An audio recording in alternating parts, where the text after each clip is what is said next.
Welcome back everyone. Practice set number ये 21 है। ये टेस्ट सीरीज आर ओ के लिए चल रही है। प्रैक्टिस करेंगे इसमें हम हिस्ट्री के प्रश्नों पर। ठीक है, उसमें भी प्रीवियस ईयर के प्रश्न होंगे। चलिए स्टार्ट करते हैं। PYQ इस टेस्ट सीरीज की प्लेलिस्ट बना रखी है, वहाँ पर आप टेस्ट नंबर 1 से लेकर 21 या जो भी नया टेस्ट आएगा वहाँ तक पहुँच सकते हैं। डिस्क्रिप्शन बॉक्स में लिंक है उसका। पहला प्रश्न है, दिल्ली सल्तनत के किस शासक ने स्वयं को खलीफा घोषित किया था? कौन था वो दिल्ली सल्तनत का शासक जिसने अपने आप को खलीफा घोषित कर दिया था? Mubarak Khilji. Option number A. देखिए, अलाउद्दीन खिलजी की मृत्यु के पश्चात मलिक काफूर ने मुबारक खिलजी को कैद कर लिया। ठीक है, कैद करके कारावास में डाल दिया और बाद में कैद से मुक्त होकर वह सुल्तान बना मुबारक खिलजी, और उसने स्वयं को खलीफा घोषित कर दिया तथा अल इमाम खिलाफत उल्लह की उपाधि धारण की। तो ऑप्शन नंबर ए से हो जाएगा इसका। देखिए, नंबर इस पर कॉल या व्हाट्सअप करके आप फुल टेस्ट सीरीज प्राप्त कर सकते हैं आर ओ की पूरे साल के लिए 149 में। इतना कम इसलिए है ताकि सभी लोग इसको अफोर्ड कर सकें। ठीक है, वन टाइम पेमेंट है पूरे साल के लिए। पेड टेलीग्राम ग्रुप से आप जुड़ सकते हो। क्वेश्चन नंबर 2 पर आ जाइए। निम्नलिखित सुल्तानों में से किसने गढ़मुक्तेश्वर की मस्जिद की दीवारों पर अपने शिलालेख में स्वयं को खलीफा का सहायक कहा है? बलबन, कैकुबाद, अलाउद्दीन, जलालुद्दीन खिलजी, उपरोक्त में से कोई नहीं। गढ़मुक्तेश्वर की मस्जिद की दीवारों पर अपने शिलालेख में स्वयं को खलीफा का सहायक किसने कहा है? बलबन ने। ऑप्शन नंबर ए है इसका आंसर। बलबन ने गढ़मुक्तेश्वर की मस्जिद का निर्माण कराया था। इसकी दीवारों पर उत्कीर्ण शिलालेख पर स्वयं को खलीफा का सहायक कहा है। क्वेश्चन नंबर 3 पर आ जाइए। कृष्णदेव राय के दरबार में अष्ट दिग्गज कौन थे? 8 तेलुगु कवि, 8 परामर्शदाता, 8 महान सेनापति, 8 मंत्री। 8 तेलुगु कवि थे, बी है इसका आंसर।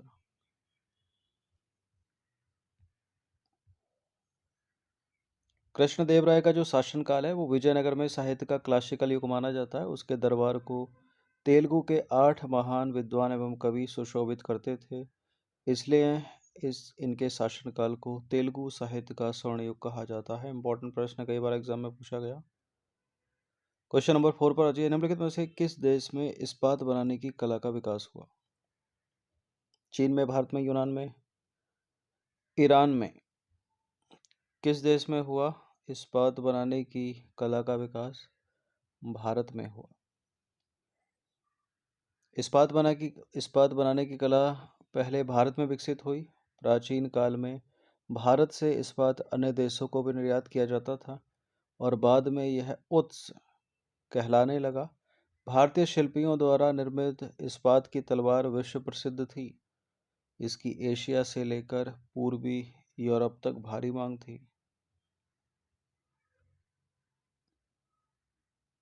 दार्शनिक या दशमलव पद्धति के संदर्भ में निम्नलिखित में से कौन सा कथन सही है? प्रसिद्ध गणितज्ञ वराहमिहिर ने दार्शनिक पद्धति का आविष्कार किया था। पश्चिमी देशों ने दार्शनिक या दशमलव प्रणाली या पद्धति भारतीयों से सीखी। देखिए, प्रसिद्ध गणितज्ञ आर्यभट्ट ने दशमलव पद्धति या दार्शनिक पद्धति का आविष्कार किया था, वराहमिहिर ने नहीं। गलत है पहला स्टेटमेंट। और पश्चिमी देशों से दार्शनिक पद्धति या दशमलव प्रणाली अरबों से सीखी। ठीक है, अरबों से, भारतीयों से नहीं। तो गलत है दूसरा वाला भी। अब ये सही पूछ रहा है, सही तो कोई है नहीं इसमें, तो इसका आंसर हो जाएगा ऑप्शन नंबर डी, उपरोक्त में से कोई नहीं। या ना तो एक ना तो दो, ना तो एक और ना ही दो। देखिए, गणित के क्षेत्र में प्राचीन भारतीयों ने 3 विशिष्ट योगदान दिए: अंकन पद्धति, दशमलव पद्धति और शून्य का प्रयोग। भारतीय अंकन पद्धति को अरबों ने अपनाया और पश्चिमी दुनिया में फैलाया। अंग्रेजी में भारतीय अंकमाला को अरबी अंक यानी अरेबिक न्यूमरल्स कहते हैं, परंतु अरबों ने अपनी अंकमाला को हिंसा कहा। पश्चिमी देशों ने दशमलव प्रणाली अरबों से सीखी। ठीक है, इसलिए गलत हो गया वो स्टेटमेंट पहला वाला। जबकि चीनियों ने यह पद्धति बौद्ध धर्म प्रचारकों से सीखी। प्रसिद्ध गणितज्ञ आर्यभट्ट ने दशमलव पद्धति का आविष्कार किया था, ना कि बराहमीर ने। ठीक है, तो यहाँ दूसरा वाला स्टेटमेंट गलत होगा, यहाँ से पहला वाला बराहमीर की जगह आर्यभट्ट होना चाहिए। क्वेश्चन नंबर 6 पर आ जाइए। निम्नलिखित कथनों में से कौन सा कथन सही है? सूर्य सिद्धांत नामक पुस्तक की रचना बराहमीर ने की थी। आर्यभट्ट ने सर्वप्रथम यह स्पष्ट किया कि पृथ्वी का अपनी धुरी पर घूमना सूर्य के दैनिक उदय और अस्त होने का कारण है। सूर्य सिद्धांत नामक पुस्तक की रचना आर्यभट्ट ने की थी, बराहमीर ने नहीं। गलत है, दूसरा वाला सही है, ए है इसका आंसर। देखिए, आर्यभट्ट ने आर्यभट्टियम और सूर्य सिद्धांत की रचना की थी। आर्यभट्टियम में यानी इसमें उन्होंने यानी आर्यभट्ट ने अंकगणित, ज्यामिति, बीजगणित और त्रिकोणमिति के बारे में लिखा था। आर्यभट्टियम के पहले अध्याय में उन्होंने बल देकर कहा कि पृथ्वी अपनी धुरी के चारों ओर घूमती है। ठीक है, और तारों की स्पष्ट गति पृथ्वी के घूमने के कारण होने वाली सापेक्ष गति है। सूर्य सिद्धांत भारतीय खगोल शास्त्र का सबसे प्राचीन ग्रंथ है। यह ग्रंथ खगोलीय पिंडों की गति, उनके व्यास और कक्षाओं के बारे में बताता है। इसमें समय की इकाइयों, देवी देवताओं के वर्षकाल, ब्रह्म के दिन और रात और सृष्टि के निर्माण काल का भी जिक्र है।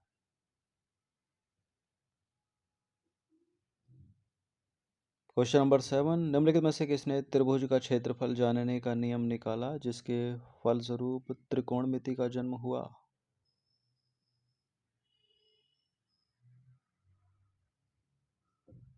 आर्यभट्ट ने। ऑप्शन नंबर ए, आर्यभट्ट ने ही त्रिभुज का क्षेत्रफल जानने का नियम निकाला जिसके फलस्वरूप त्रिकोणमिति यानी ट्रिग्नोमेट्री का जन्म हुआ। आर्यभट्ट 5वीं सदी के महान विद्वान थे। क्वेश्चन नंबर 8, निम्नलिखित में से किसने सूर्य और चंद्र ग्रहण के कारणों का पता लगाया? सूर्य और चंद्र ग्रहण के कारणों का पता लगाया किसने? आर्यभट्ट ने ही। आर्यभट्ट ने बेबीलोनियाई विधि से ग्रह स्थिति की गणना की और उन्होंने चंद्र ग्रहण और सूर्य ग्रहण के कारणों का पता लगाया। उन्होंने अनुमान के आधार पर पृथ्वी की परिधि का मान निकाला जो आज भी शुद्ध माना जाता है। उन्होंने बताया कि सूर्य स्थिर है और पृथ्वी घूमती है।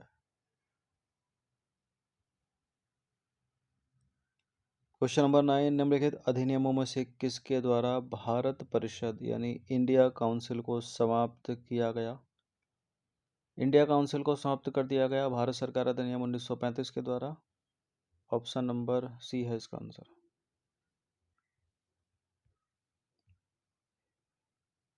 देखिए, ब्रिटिश शासनकाल के दौरान 1935 का भारत शासन अधिनियम या भारत सरकार अधिनियम पारित किया गया। इस अधिनियम के द्वारा ही भारत परिषद यानी इंडिया काउंसिल को समाप्त कर दिया गया।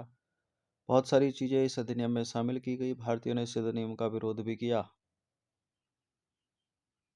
और कुछ ने समर्थन किया। क्वेश्चन नंबर 10, भारतीय राष्ट्रीय कांग्रेस ने अपने किस अधिवेशन में भारत सरकार अधिनियम 1935 को अस्वीकार किया था?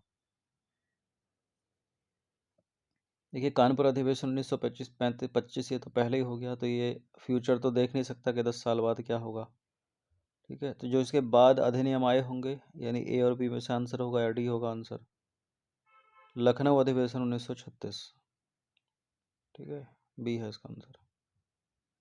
भारतीय राष्ट्रीय कांग्रेस ने अपने लखनऊ अधिवेशन 1936 में भारत सरकार अधिनियम 1935 को अस्वीकार किया था और इस अधिवेशन की अध्यक्षता की थी जवाहरलाल नेहरू ने।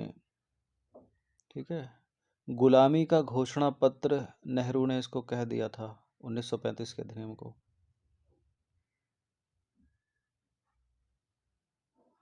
क्वेश्चन नंबर 11, निम्नलिखित में से कौन सा कथन सही है? भारत सरकार अधिनियम 1935 के द्वारा प्रांतों में द्वैध शासन को समाप्त कर दिया गया। भारत सरकार अधिनियम 1935 ब्रिटिश भारत में एक महत्वपूर्ण संवैधानिक सुधार था। भारत सरकार अधिनियम 1935 ने संघ लोक सेवा आयोग की स्थापना की। देखिए पहला भी सही है, दूसरा भी सही है, तीसरा भी सही है, सारे के सारे करेक्ट ही हैं, डी है इसका आंसर। भारत सरकार अधिनियम 1935 ब्रिटिश भारत में एक महत्वपूर्ण संवैधानिक सुधार था। इस अधिनियम की प्रमुख विशेषताओं में से एक प्रांतों में द्वैध शासन का उन्मूलन था। भारत सरकार अधिनियम 1935 ने संघ लोक सेवा आयोग की स्थापना की, ठीक है, यानी यूपीएससी। इसने भारत के संघीय न्यायालय की भी स्थापना की। इन्हीं चीज़ों के बारे में थोड़ा और देख लेते हैं। देखिए संघ लोक सेवा आयोग की स्थापना संघ की सेवाओं में नियुक्तियों के लिए परीक्षा आयोजित करने के लिए की गई थी, और संघीय न्यायालय की स्थापना प्रांतों और राज्यों के बीच विवादों का निपटारा करने और उच्च न्यायालयों के निर्णयों के खिलाफ अपील सुनने के लिए की गई थी। ये दोनों ही संस्थान ब्रिटिश भारत में एक अधिक संरचित और संगठित प्रशासनिक ढांचा बनाने की दिशा में महत्वपूर्ण कदम थे। संघीय न्यायालय की स्थापना और संघ लोक सेवा आयोग की स्थापना।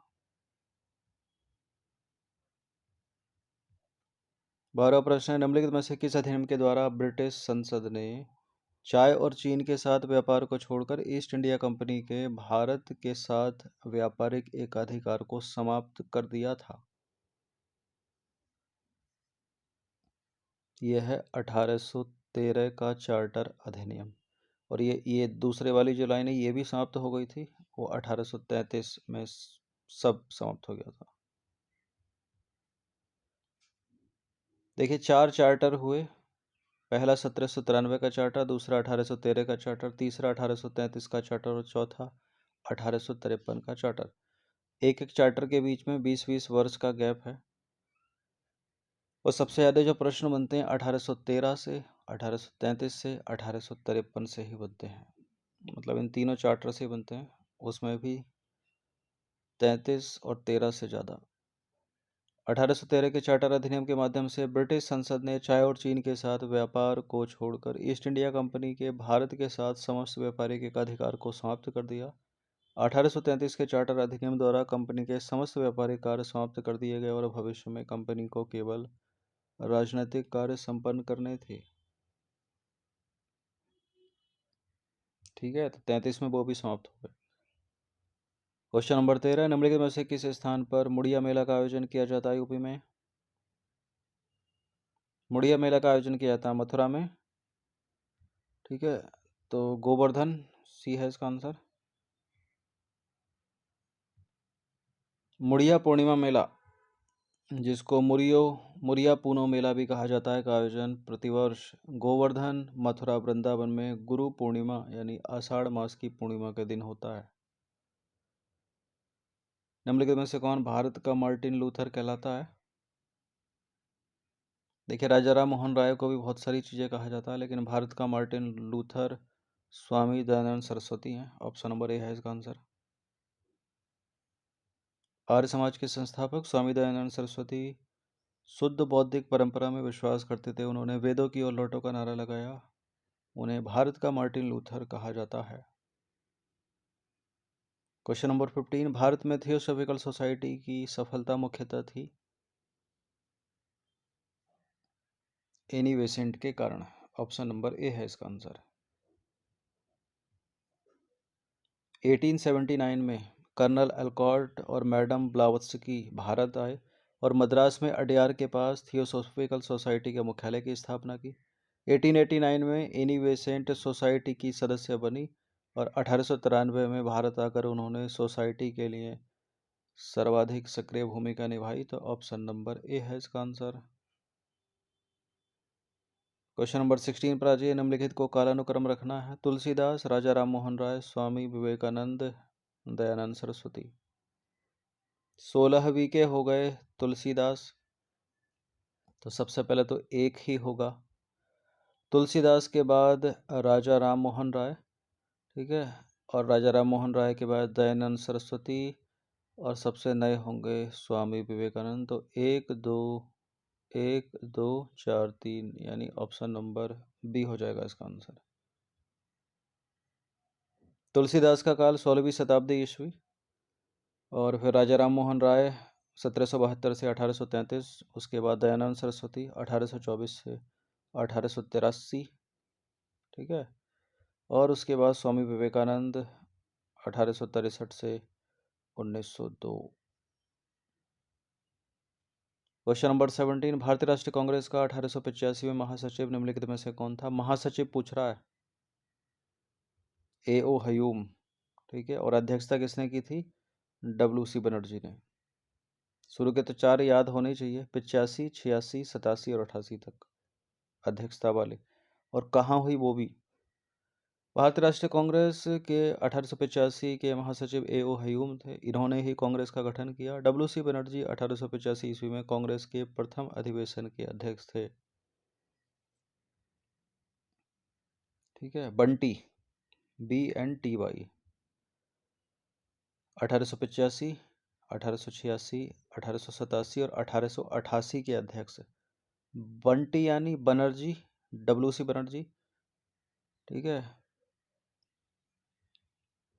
N नौरोजी, ठीक है, दादा भाई नौरोजी। T तैयब जी, यानी बदरुद्दीन तैयब जी, पहले मुस्लिम अध्यक्ष, भारतीय राष्ट्रीय कांग्रेस के किसी अधिवेशन की अध्यक्षता करने वाले। और पहले यूरोपीय George Yule, Yule stand for George Yule, ठीक है, पूरा नाम। बंटी, बनर्जी, नौरोजी, तैयब जी, यूले, शुरू के 4 याद रखिएगा। क्वेश्चन नंबर 18, निम्नलिखित विवरण पर विचार करेंगे। 1853 में जन्मे यह पश्चिमी भारत के पारसी थे। ये इंडियन स्पेक्टेटर तथा वॉइस ऑफ इंडिया के संपादक थे। एक समाज सुधारक थे और सम्मति आयु अधिनियम 1891 के पक्ष में प्रमुख संघर्षकर्ता थे। उपरोक्त पैराग्राफ किसके विषय में है? Doctor Ambedkar, BM मालावारी, BP Wadia या दादा भाई नौरोजी? पश्चिमी भारत के पारसी थे, कौन हो सकता है?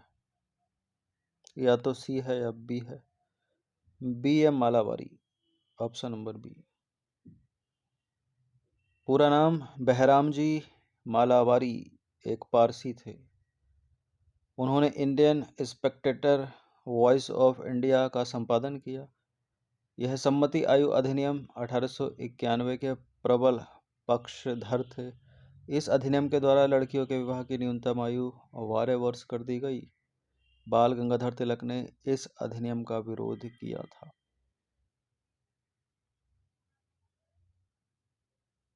क्वेश्चन नंबर 19, 20 प्रश्न है इसमें। भारतीय राष्ट्रीय कांग्रेस के प्रथम निर्वाचित यूरोपीय अध्यक्ष थे, ठीक है। वो चौथा नाम जो ऊपर था वंटी का, वाई यानी यूले, पूरा नाम जॉर्ज यूले। पहला मुस्लिम पूछ ले बदरुद्दीन तैयब जी, पहला यूरोपीय अध्यक्ष पूछ ले जॉर्ज यूले। भारतीय राष्ट्रीय कांग्रेस के प्रथम निर्वाचित यूरोपीय अध्यक्ष जॉर्ज यूले थे। इन्होंने भारतीय राष्ट्रीय कांग्रेस के चतुर्थ अधिवेशन जो कि हुआ था 1888 में, उसकी अध्यक्षता की थी।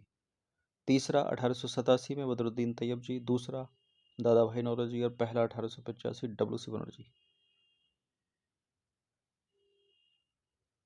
20वां प्रश्न अंतिम प्रश्न है। निम्नलिखित में से कौन एक भारतीय राष्ट्रीय कांग्रेस के से कभी संबद्ध नहीं रहा?